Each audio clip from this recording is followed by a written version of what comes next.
So students, last class we did valence bond theory to explain bonding in coordination complexes. We did coordination number 6. We also did coordination number 4. We took several examples of tetrahedral, square planar and octahedral complexes. But the major, you can say the major theory that explains coordination complexes bonding and majority of their properties is crystal field theory.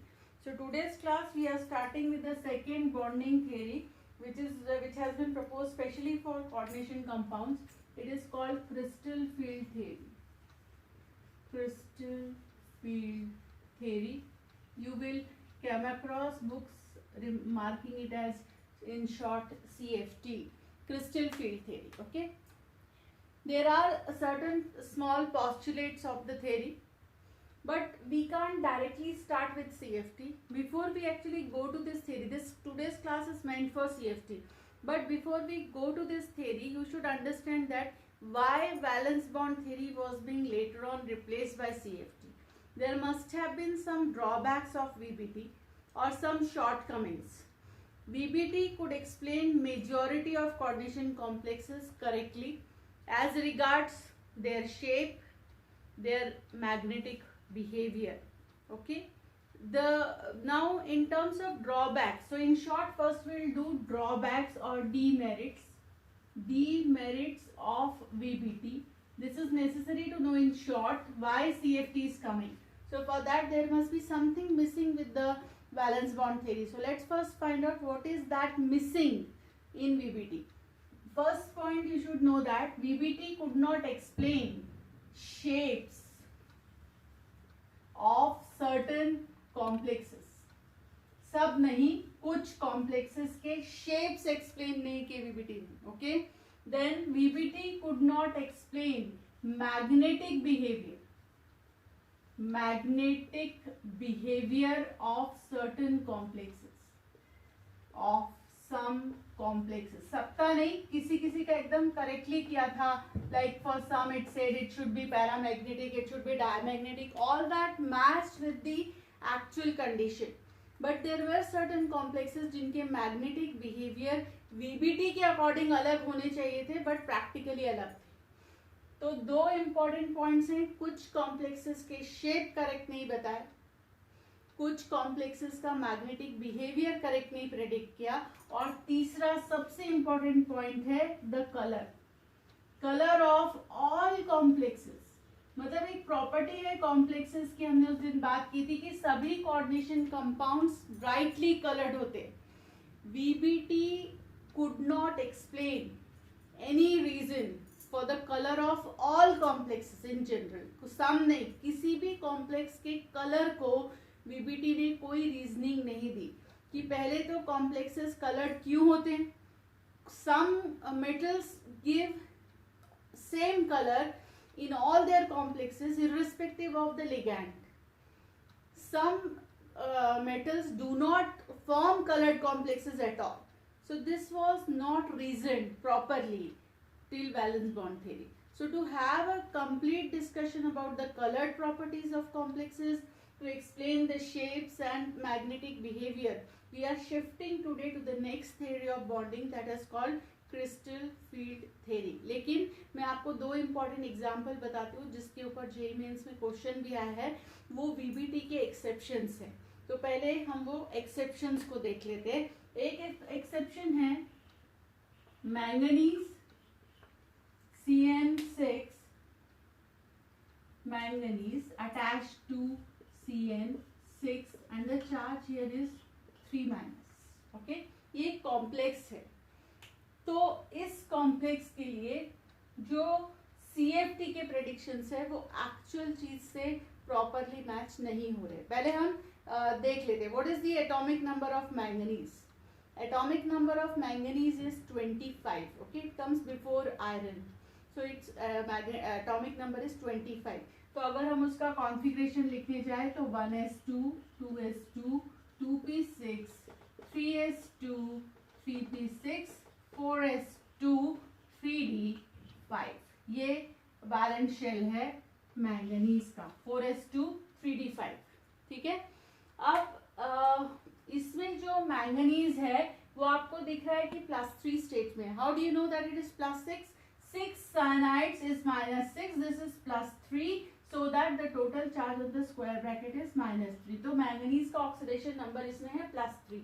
तो ये +3 charge होने के लिए manganese has to give away 3 electrons. 2 are lost from S to make it 4s0 and 1 from D to make it 3d1. Okay, तो हमारा जो balance shell हम बनाते हैं हमेशा वो हम पहले बना लेते हैं. ये 3D है, 3D के 5 ऑर्बिटल और उसमें इलेक्ट्रॉन्स हैं सिर्फ 4. आपने जो ये लिखे हैं 3D containing how many electrons?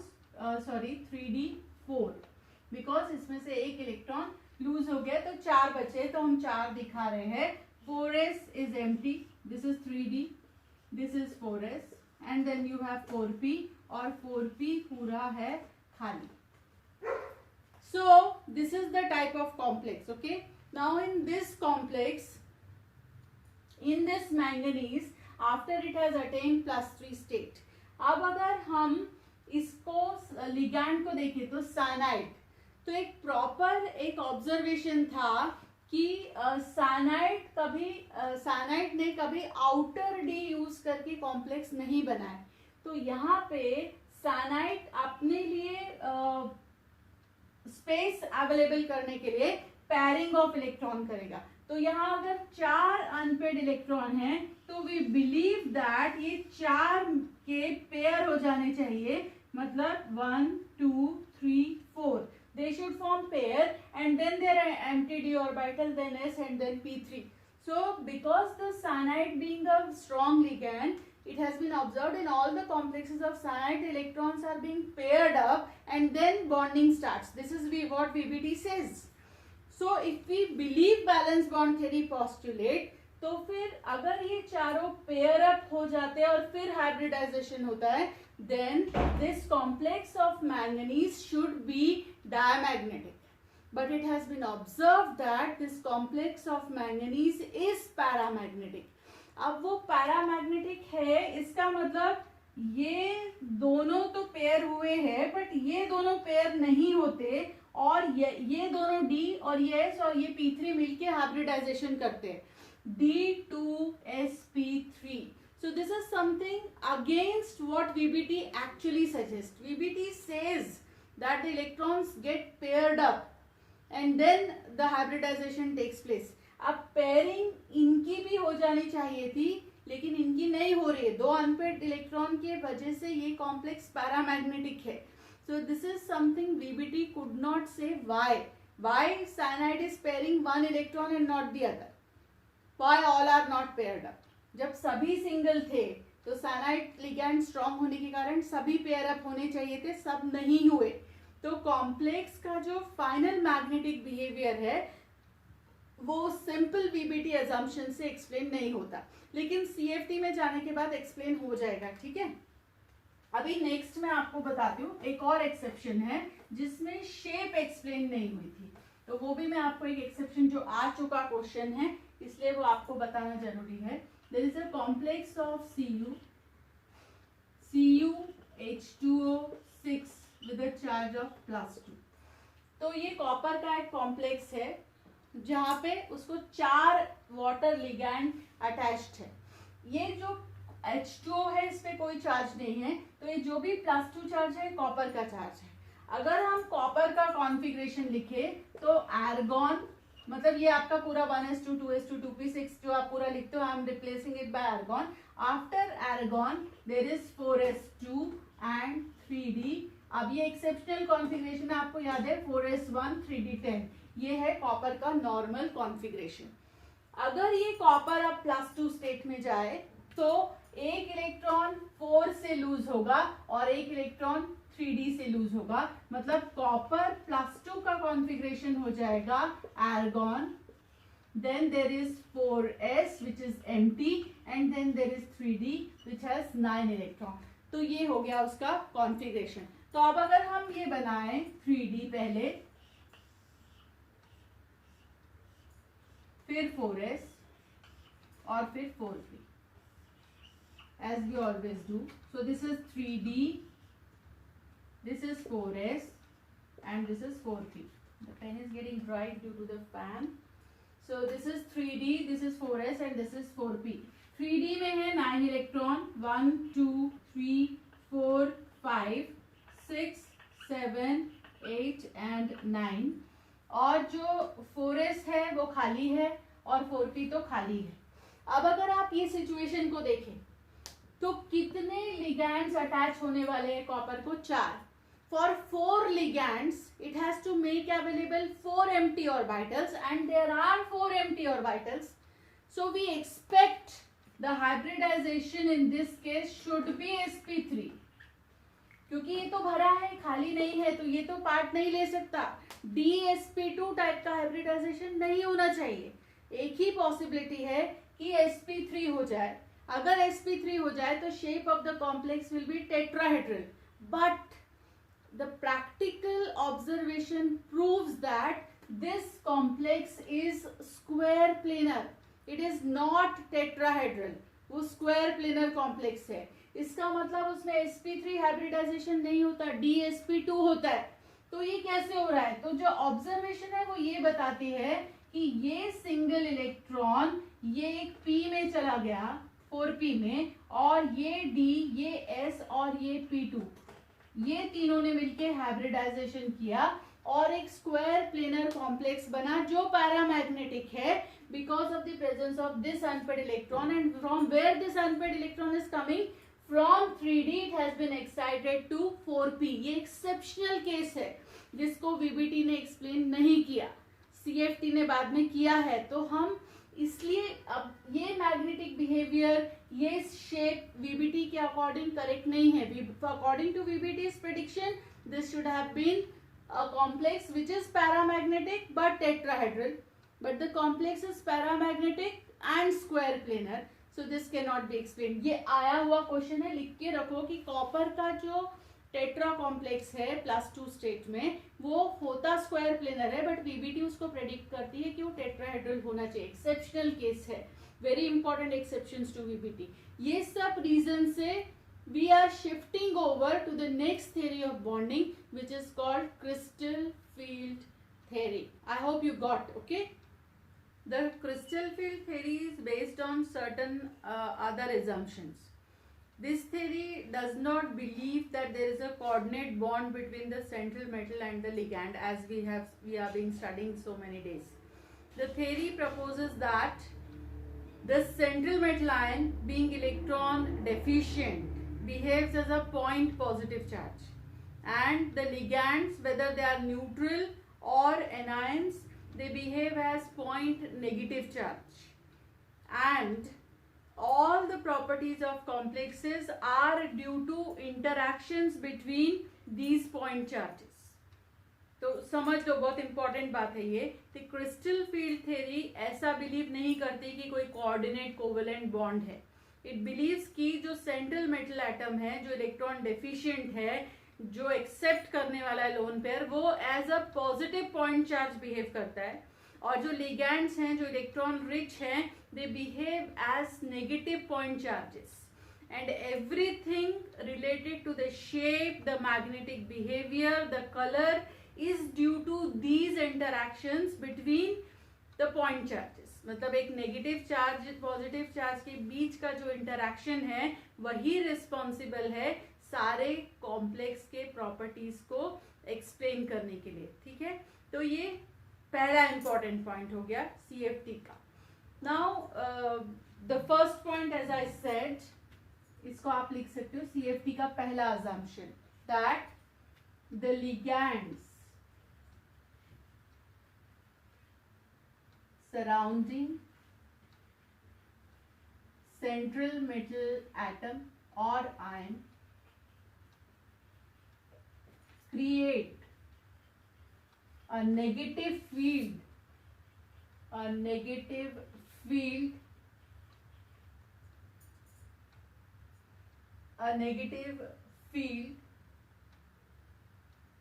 now the ligands surrounding the central metal ion create a negative field as they behave as negative point charges.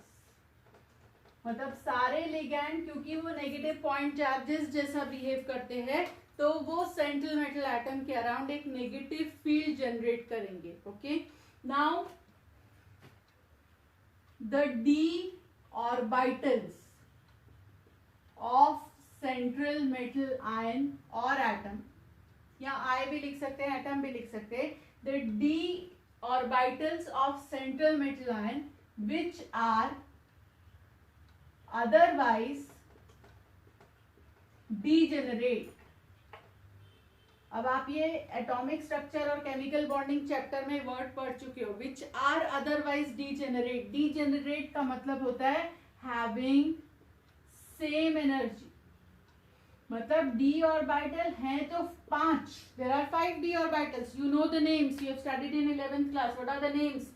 dxy, dyz, dxz, dx square minus y square and dz square. 5 हैं लेकिन सब degenerate है. Degenerate मतलब सब same energy orbitals है, सिर्फ अपने orientation along the coordinate axis they are different but energy wise they are same and hence they are called degenerate. So they are orbitals having same energy. Okay, so the d orbitals of the metal which are otherwise degenerate split into different energy level orbitals in presence of approaching ligand field. Very important कि ये जो central metal ion है या जो central metal atom है उसके जो D orbitals है वो तो डीजनरेट है, सब एक एनर्जी पे लेवल पे एग्जिस्ट करते हैं. लेकिन जैसे ही लिगैंड की negative field central metal ion की तरफ अप्रोच करती है तो जो उसके डी ऑर्बिटल्स है सेंट्रल मेटल आयन के, they split into different energy levels. उनके बीच में एनर्जी डिफरेंस आ जाता है. वो 5 में से कुछ ऑर्बिटल कम एनर्जी के बन जाते हैं, कुछ ऑर्बिटल ज्यादा एनर्जी. वो कैसे होता है will study further. This phenomenon, this is called splitting of d orbitals. Splitting of d orbitals. d orbitals का splitting किसको कहते हैं, ये भी एक क्वेश्चन होता है. So this is called splitting. What is splitting? That a d orbital की जो 5 का सेट है वो कम एनर्जी और हायर एनर्जी ऑर्बिटल्स में स्प्लिट हो जाएगा. This phenomenon is called splitting of d orbital. Okay. Then the next point, the third one, the energy gap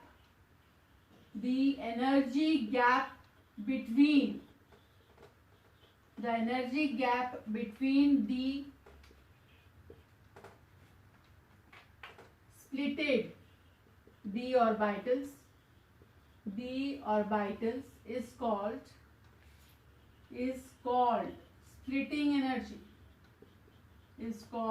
splitting energy.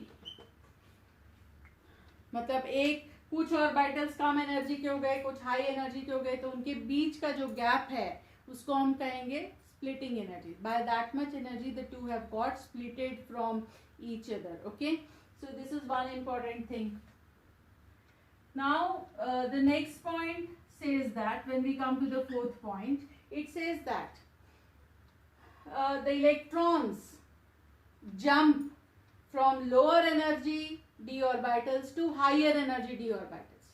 Electrons can jump from low energy d orbitals to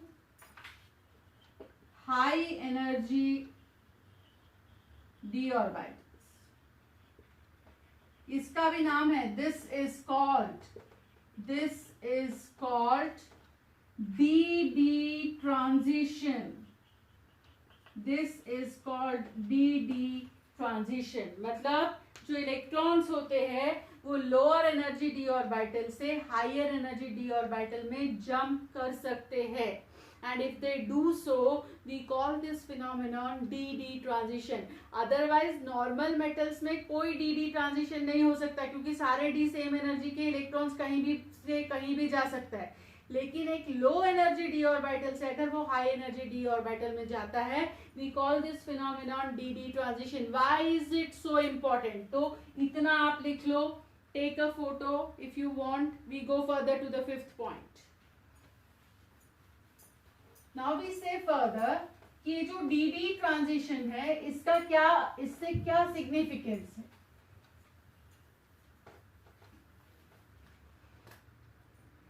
The fifth point, the dd transition requires very less energy which falls in